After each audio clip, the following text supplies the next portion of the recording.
Hello hi नमस्ते, माझ्या चॅनलमध्येच तुम्हा सर्वांचं खूप खूप स्वागत आहे। आज मी हा ब्लाऊज शिवलेला आहे। गोल गळा आहे, एकदम प्लेन असा पूर्ण। त्याला फक्त साधी अशी लेस लावलेली आहे। ती लेस थोडीशी ब्लाऊजच्या कलरची आहे। तुम्ही बघू शकताय, फुल बाही होती, 9 इंचाची बाही होती आणि त्याला खड्यांची अशी लेस आलेली होती, साडीलाच होती। आणि ही लेस आहे, ही मी पूर्ण गळ्याला लावलेली आहे। ही नॉड आहे, नॉड पण त्याच कलरची आहे। तुम्ही पाहू शकता, ही लेस पूर्ण गळ्याला लावलेली। आणि ही पुढचा भाग, पुढच्या भागाची कटोरी वगैरे बाही बघून घ्या बाहीला।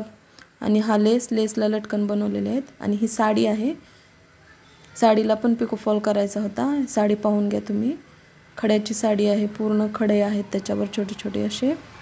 हे लेस पण खड्यांची आहे, त्यामुळे खूप सुंदर दिसत होती। ती आती ही लाईटीमुळे चमकते, एवढी व्यवस्थित दिसत नाहीये, पण अशी दिसायला खूप सुंदर दिसते। बघू शकता तुम्ही, हे बघा, वेअर केल्यानंतर तर पार्टी वेअर साडी आहे। वेअर केल्यानंतर खूप सुंदर दिसते। मी पूर्ण साडी दाखवते तुम्हाला, बघून घ्या। खाली थोडे थोडे डॉट आहेत आणि पूर्ण साडी अशी प्लेन आणि बेटलेस आहे, एकदम हलकी फुलकी अशी। त्या साडीला पिको फॉल पण करायचा होता, मी फॉल पण बसवला होता। खालून टिप आणि वरतून हात शिलाई केली होती त्याला फॉलला। ही साडी पूर्ण खालून खड्यांची लेस आहे त्याला। ही खालची बाजू आहे, पिको फॉल केलेला, ही फॉल लावला होता। आणि या साडीला पिको देखील केलाय बघा। पिको कसा आलाय, फॉल कसा बसवला आणि ब्लाऊज कसा शिवलाय, मला नक्की कमेंटमध्ये सांगा। धन्यवाद।